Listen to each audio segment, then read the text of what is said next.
इसमें तो भाजपा को यह जवाब भी देना पड़ेगा कि संविधान का विरोध किया था उनके आनुषंगिक संगठन, उनके मदर संगठन ने। आपको इतिहास में यह भी जवाब देना पड़ेगा कि आप तिरंगे का विरोध करते रहे। मेरा एक शेर है, मेरी एक नज्म है, उसका एक शेर है, उसके एक बंद है कि जिन्हें तिरंगे से नफरत है अपना झंडा प्यारा है, गांधी का कातिल अब भी जिनकी आंखों का तारा है, शर्मनाक इतिहास है जिनका अंग्रेजों से यारी का, वो अब हमको बांट रहे हैं सर्टिफिकेट गद्दारी का। चलिए शुरू करते हैं। सिर्फ तो दोस्तों आज आप वीडियो में देखें किस तरह से इमरान प्रतापगढ़ी ने 5 एंकरों की बखिया उखेड़ कर रख दी है। तो वीडियो में बने रहें और वीडियो अच्छी लगे तो लाइक करें और हमारे चैनल को सब्सक्राइब जरूर करें। असेंबली में इसके आगे बिल्कुल सारे लोग, तो मैं सबका जिक्र कर रहा हूँ। इसके आगे गृह मंत्री जी ने यह भी कहा कि ऐसी क्या हो गया था कि अंबेडकर जी को नेहरू जी की कैबिनेट छोड़ के जाना पड़ा। इसके आगे भी तो उन्होंने बहुत कुछ कहा, वो चीजें इग्नोर हो जाती हैं और खाली इस चीज को पकड़ लिया। अच्छा, सिर्फ आरोप प्रत्यारोप के अलावा क्या उन्होंने एक बार भी प्रशंसा की नेहरू जी की? क्या एक बार भी प्रशंसा की उन्होंने मौलाना आजाद की? क्या एक बार भी उन्होंने प्रशंसा की महात्मा गांधी की? क्या एक बार भी प्रशंसा की स्वतंत्रता संग्राम से जुड़े हुए लोगों की? उन्होंने नहीं की। खुलकर मौजूद था कि उनको सभी को एक साथ देखना चाहिए, अंबेडकर जी को किसी एक दल की तरह नहीं देखना चाहिए। सिर्फ अंबेडकर जी, देखिए जब भाजपा नारा महापुरुषों जब भाजपा एकता का नारा लगाती है तो उसमें क्या उसके जो एकता का नारा है उसमें अल्पसंख्यक हैं कहीं? मेरा सवाल है। और जब अल्पसंख्यकों की बात होती है तो मैं तो सरकार से पूछना चाहता हूं कि आपको रतन टाटा नहीं चाहिए? एक मिनट, उनका ये कहना है। मेरा ये पूरा कर लेने दें। क्या भाजपा को अगर सिर्फ बहुसंख्यक वाली बात करनी है तो क्या उन्हें रतन टाटा नहीं चाहिए? क्या उन्हें कलाम साहब नहीं चाहिए? क्या उन्हें जॉर्ज फर्नांडिस नहीं चाहिए? क्या उन्हें होमी जहांगीर भाभा नहीं चाहिए? कलाम साहब का नाम किसने प्रपोज किया था? नहीं, कलाम साहब का नाम किसने? कलाम साहब भी उसी समुदाय से आते हैं जिनको लेकर के आप जो भाषण कलाम देते साहब हैं। का नाम किसने प्रपोज किया था? हम अब एक मिनट आगे, एक मिनट जी। क्या नरसिम्हा राव मदन मोहन मालवीय को भारत रत्न नहीं मिला? क्या सरदार पटेल की स्टैचू नहीं बनी? निशांत जी, आपको लगता नहीं कि अटल बिहारी वाजपेयी जी और नरेंद्र मोदी जी में जमीन आसमान का? मैं नरसिम्हा गजब बेइज्जती है। राव मदन मोहन मालवीय की बात कर रहा हूं। आपको अंतर नहीं। आपने कहा ना किसने नाम प्रपोज किया था? नाम प्रपोज किया था उस दौर में अटल बिहारी। आपको लगता है कि यह भाजपा अटल बिहारी वाजपेयी जी की भाजपा है? आपको लगता है? मैं नहीं बताऊंगा। बोल बोल। समाजवादी अगर आपको लगता है तो फिर आप गलत सोच रहे हैं। ये अटल बिहारी वाजपेयी जी की भाजपा नहीं है। नहीं, ये तो हम सेलेक्टिव होके देख रहे हैं। राम कृपाल जी। हाँ इमरान जी, बहुत अच्छा लगा आपको, मैं सुनता रहा हूं पहले भी। धन्यवाद। एक मेरा बेसिक सवाल है कि जब से आप बात कर रहे हैं तो इस समय जो सत्ता पक्ष है सारी उसकी बुराइयां गिनाते गए और राहुल जी और प्रियंका जी की आपने बहुत तारीफ की, मैं मानता हूं और आपकी किसी बात से मैं ऐतराज नहीं कर रहा हूं। ठीक है, मेरा यह सवाल है कि इलेक्शन दर इलेक्शन आप अगर राजनीति में है तो कोई लक्ष्य होगा। पहली बात तो मैंने कई नेताओं से, कांग्रेस के वरिष्ठ नेताओं से पूछा कि आपका लक्ष्य क्या है। जैसे इंदिरा गांधी कहती थी कि सत्ता में पहुंचना है। दिग्विजय सिंह से मैंने पूछा तो उन्होंने कहा कि हमारा लक्ष्य बीजेपी को हराना है। एक और जयराम रमेश से मैंने पूछा, उन्होंने कहा बीजेपी को हराना है। तो पहली बार तो मैं आपके मुंह से सुनना चाहता हूं कि राहुल और प्रियंका जी का लक्ष्य क्या है, और अगर लक्ष्य हराना है तो मैं ये पूछ रहा हूं कि बार बार आप इसमें फेल क्यों होते हैं? तो एक चीज रणनीति की गलती है या आप जनता का विश्वास नहीं जीत पा रहे हैं? कोई कमी तो होगी आप लोगों में ना। ठीक है सर, कि जिसका कारण आप बराबर में अभी मजा आएगा ना भिड़ो। ठीक है, बहुत अच्छा सवाल है आपका। मैं बचपन में मुनव्वर राना का एक शेर सुना करता था कि शरीफ इंसान क्यों आखिर इलेक्शन हार जाता है। किताबों में तो ये लिखा है रावण हार जाता है। हाँ, हम इलेक्शन हार जा रहे हैं। लक्ष्य, मुझे लगता है कि राजनीति में आने के बाद सिर्फ एक लक्ष्य नहीं होता है। बड़े नेता का तो बिल्कुल एक लक्ष्य नहीं होता है। राहुल गांधी जी का लक्ष्य जो है, जो मैं समझ पाया हूं, ये सवाल पूछना भी मुझे लगता है कि समीचीन नहीं था, मैंने उनसे कभी पूछा भी नहीं, लेकिन राहुल जी का, प्रियंका जी का, सोनिया जी का, मल्लिकार्जुन खड़गे जी का, मुझे लगता है हर राजनीतिक दल का और हर शीर्ष नेतृत्व का एक लक्ष्य होना चाहिए, जो संविधान है देश में, उस संविधान को बचाना और उस संविधान के मुताबिक सत्ता को चलाना। सबसे बड़ा लक्ष्य होना चाहिए। हाँ, यह सही है कि जब तक जीतोगे नहीं, सत्ता में आओगे नहीं, संविधान को इंप्लीमेंट कैसे कर पाओगे। लेकिन इसीलिए उस संविधान ने एक प्रारूप भी रखा है ना कि अगर आप सत्ता में नहीं और विपक्ष में है तब भी आप मजबूती से लड़ाई लड़ सकते हैं। आज हालत ये हुई कि हम जब सुबह बाबा साहब अंबेडकर का नाम लेकर के प्रोटेस्ट कर रहे थे तो 2 बजे तक के लिए हाउस को एडजर्न करना पड़ा। ये विपक्ष की ताकत है और विपक्ष इस बार इतना मजबूत है कि कल 1 नेशन 1 इलेक्शन उन्होंने इंट्रोड्यूस किया और तुरंत उसे जेपीसी को भेजना पड़ रहा है। शाबाश बेटा, बहुत बढ़िया। तो विपक्ष मजबूत होना चाहिए। हम आज विपक्ष में हैं, जो सत्ता पक्ष में है वो कई साल 2 सांसदों के साथ थे, तो ये उतार चढ़ाव हार जीत आती रहेगी। लेकिन इसी में आपको लोकतंत्र के प्रारूप को सत्ता पक्ष के लोगों को भी स्वीकार करना चाहिए। केवल एक लाइन का, बिल्कुल। आप उत्तर प्रदेश में एनडी तिवारी आखिरी मुख्यमंत्री थे, ये बात 1990 की है। 34 साल हो गए, तब न तो अमित शाह थे, न नरेंद्र मोदी थे, न आज की बीजेपी थी। 34 वर्ष से आप उत्तर प्रदेश में कहीं नजर नहीं आ रहे हैं।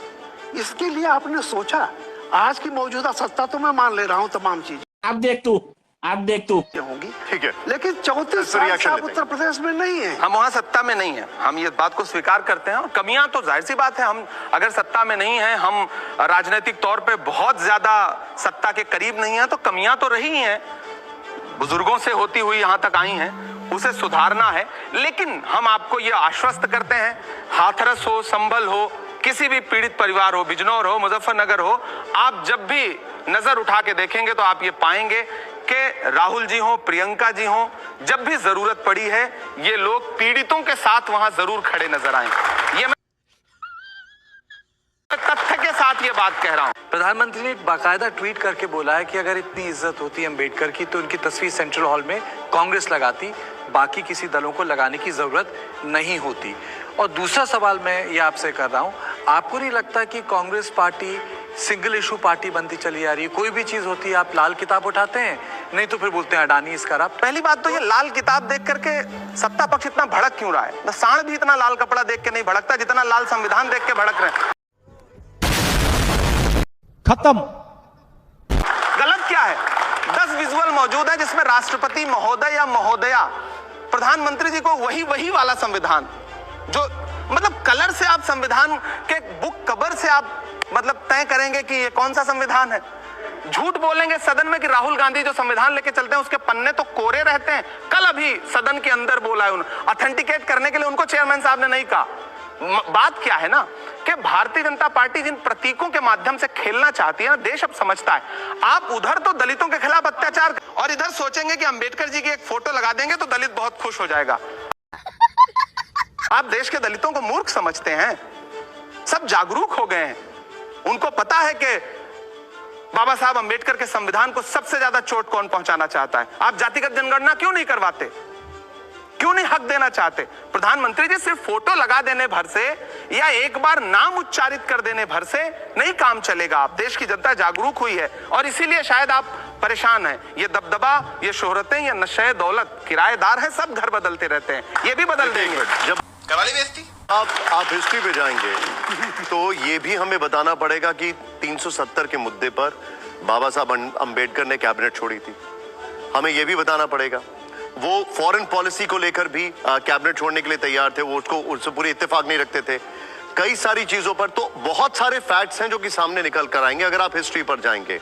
लेकिन एक मिनट, राजगोपालन जी, अच्छा मैं जवाब दूं या आप? अच्छा आप सवाल ओके, ठीक है, ओके, आपने तो कविता में जवाब नहीं दिया मुझे, वो फर्स्ट वो दे दी, मैं करूंगा वो कविता में आपसे जवाब लेना चाह रहे हैं। सर मैं देखिए इसके बाद मैं निशांत जी से अनुरोध करूंगा कि एक आध दिन अलग से हम आप बैठे, मैं आप सबको घर पे चाय पे बुलाऊंगा और खूब सारी कविताएं। आपकी पॉपुलैरिटी है, मजबूरी है कि मैं मैंने आपसे इमरान साहब आप निशांत जी कह रहे थे कि इतिहास में जाएंगे। तू तो गया बेटे जी, तो इतिहास में जाएंगे तो आपको कल गृह मंत्री जी भाषण देते देते बोले हिंदू कोड बिल लाए। विरोध किसने किया था हिंदू कोड बिल का?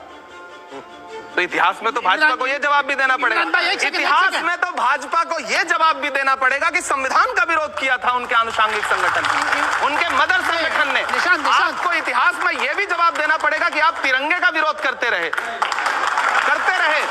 मेरा एक शेर है, मेरी एक नज्म है, उसका एक शेर है, उसके एक बंद है कि जिन्हें तिरंगे से नफरत है अपना झंडा प्यारा है, गांधी का कातिल अब भी जिनकी आंखों का तारा है, शर्मनाक इतिहास है जिनका अंग्रेजों से यारी का, वो अब हमको बांट रहे हैं सर्टिफिकेट गद्दारी का। खत्म।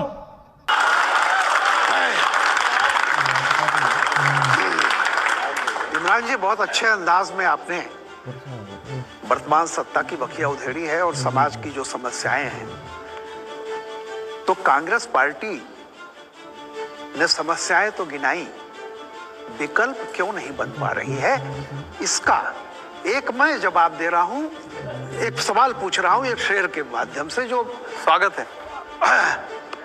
यह है कि आप थोड़ा सा ध्यान दीजिए। सुना है लूट लिया है किसी को रहबर ने, ये वाकया तो आपकी दास्तां से मिलता है। ये बड़ी अच्छी बात कही आप। इसलिए कि शरद पवार से लेकर के ममता बनर्जी, और अभी आप कह रहे थे कि नई संसद क्यों बनाई, कल ही उमर अब्दुल्ला ने कहा है कि बहुत अच्छा काम किया है नई संसद बना के मोदी ने, ये अखबारों में भी आया है। वहां से लेके ममता बनर्जी सारे, ये जो आपके सहयोगी हैं, यही वो रहबर तो नहीं है मेरा। नहीं, देखिए सर, सबसे पहली बात ये कि बहुत सारे मुद्दे हैं कि जिस पर हमारे सहयोगी दल जरूरी नहीं कि मतलब हमारे जैसी ही राय रखते हो, लेकिन जब बड़ा कॉज सामने होता है, जब बड़ी बात सामने होती है, तो उस मुद्दे पर आपको एकजुट दिखते हैं। मुझे बताइए, क्या भाजपा गठबंधन के सारे लोग एक जैसा दिखते हैं? मैं नहीं बताऊंगा। मैं सुनिए, मैं एक सिर्फ उदाहरण दूंगा। उत्तर प्रदेश में एक नेता है ओम प्रकाश राजभर, उनके भाषण सुने हैं आपने नरेंद्र मोदी जी के बारे में? वो भाजपा के गठबंधन में इन दिनों। जीतन राम मांझी दी भाजपा की कैबिनेट में, नरेंद्र मोदी जी की कैबिनेट में है। भगवान श्री राम को लेकर, मर्यादा पुरुषोत्तम राम जी को लेकर के उनके वक्तव्य सुने हैं आपने? भाजपा ऑफिशियल स्टेटमेंट जारी करके बताए कि क्या वो मांझी के बयान से सहमत है? नहीं, बिल्कुल सही है। आप पगले झांकने लगे कि अब आए ना लाइन पे। होता क्या है ना कि आप बहुत सारे मुद्दों पे, आपके राज्य की जो राजनीति है और सेंटर की जो राजनीति है, दोनों के मुद्दे अलग हैं। कुछ मुद्दे ऐसे होते हैं जिसपे आप सेंट्रल पॉलिटिक्स करने वालों से हो सकता है थोड़े से असहमत हो, लेकिन यही तो अच्छी बात है ना। यहां बैठे हुए बहुत सारे लोग हैं जो मुझसे, मेरी बातों से हो सकता है असहमत हो, लेकिन जब मैं अच्छी बात बोल रहा हूं तो ये ताली बजा रहे हैं, समर्थन कर रहे हैं। दरअसल इतनी ही उदार होनी चाहिए राजनीति। हाँ, हम जीते नहीं, लेकिन यह भी सच है कि 2024 के चुनाव में 400 पार का नारा लगाने वाले लोग 240 पे आके अटक गए, और ये अटकना ही है कि आज संविधान के 75 सालों का जश्न मन रहा है, वरना जश्न न मन रहा होता, कई अमेंडमेंट अब तक हो रहे होते। और ये जो आज बाबा साहब अंबेडकर को लेकर के अहंकार भरी बात बोलने का साहस आया है, ये भी आया है क्योंकि महाराष्ट्र और हरियाणा येन केन प्रकारेण जीत गए, वरना ये जबान भी ना निकलती, ये भाषा भी ना इस्तेमाल होती। तो आपसे गुजारिश करता हूं, राजनीति में होता है हाँ, लेकिन फिर भी हम एक मजबूत विपक्ष की तरह लड़ रहे हैं, लड़ते रहेंगे, और इतिहास ये कहेगा जीत हार अपनी जगह है। मैं डरा नहीं, मैं झुका नहीं, कहीं छुप छुपा के खड़ा नहीं, जो डटे हुए हैं महाज पर मुझे उन सफों में तलाश कर। हम लड़ रहे हैं, राहुल गांधी जी लड़ रहे हैं। राशिद साहब, सर हाँ please go ahead, Vinod ji. Imran साहब, आप अच्छी बात करते हैं, लेकिन जब हम संसद देखते हैं और बरसों से देख रहे हैं, जो आज की संसद है तात्कालीन, जो आपका पक्ष है जिसके पास वो इंस्टीट्यूशनल मेमोरी है संविधान के बारे में, उससे ज्यादा इंस्टीट्यूशनल मेमोरी तो किसी पार्टी के नहीं है। बिल्कुल सर। लेकिन जब बहस हुई तो हमारे मित्र जो अभी आपको इंगित कर रहे थे फर्स्ट अमेंडमेंट, जो कि प्रोविजनल पार्लियामेंट लाई थी, ये कथन गलत है कि बिना किसी पार्लियामेंट के वो आ गई थी। इट वॉज प्रोविजनल पार्लियामेंट, जो कॉन्स्टिट्यूएंट असेंबली ने अपने आप को प्रोविजनल पार्लियामेंट में तब्दील किया था, और फर्स्ट अमेंडमेंट वॉज अगेंस्ट जमींदारी पता and reasonable restriction on freedom of speech, जो आज तक है, किसी ने हटाया नहीं। आप लोग उस वक्त तुरंत जवाब क्यों नहीं देते? अपना पढ़ाया हुआ पाठ खुद ही भूल गए। हाँ, आप अपने इतिहास को भूल गई आपकी पार्टी। आप क्योंकि अपने इतिहास को भूल गई, इसलिए आपके विपक्षी जो है अपने इतिहास को आपके इतिहास में तोप रहे हैं। सर बहुत अच्छी बात आपने कही, आपका शुक्रिया कि आपने वो चीजें याद दिलाई। मैं मानता हूं और मैं लगातार थोड़ा निराश भी हूं सदन की कार्रवाई को देख करके। बहुत सारे मुद्दे ऐसे हैं सच में, मतलब बाहर लोगों को लगता है आज भी देश का एक बड़ा वर्ग है, खेतों में खलिहानों में काम करने वाला गांव का गरीब मजदूर, उसको लगता है कि हमारी बात अगर संसद में उठ गई तो बहुत बड़ी। मेरे सोशल प्लेटफॉर्म पे लाखों लोग फॉलो करते हैं, उनके इनबॉक्स में मैसेजेस होते हैं, भैया हमारा मुद्दा उठा दो पार्लियामेंट में, हमारा मुद्दा उठा दो। हालत यह है कि इस पूरे सत्र में 0 आवर लगाते रहे, स्पेशल मेंशन लगाते रहे, मैं एक शब्द नहीं बोल पाया हूं पूरे पार्लियामेंट में। क्यों? क्योंकि संसद चली ही नहीं। जब संसदीय मर्यादा और संसदीय लोकतंत्र को मतलब एकदम से मिसमार किया जा रहा हो तो हाँ, बाहर हम जवाब नहीं दे पा रहे हैं कि हम बोल क्यों नहीं रहे। सच आज के लिए फिलहाल इतना ही। आपकी तरह मैं भी मायूस हूं, लेकिन उम्मीद पर दुनिया कायम है। दिल दुखा है लेकिन टूटा तो नहीं है, और उम्मीद का दामन छूटा तो नहीं है।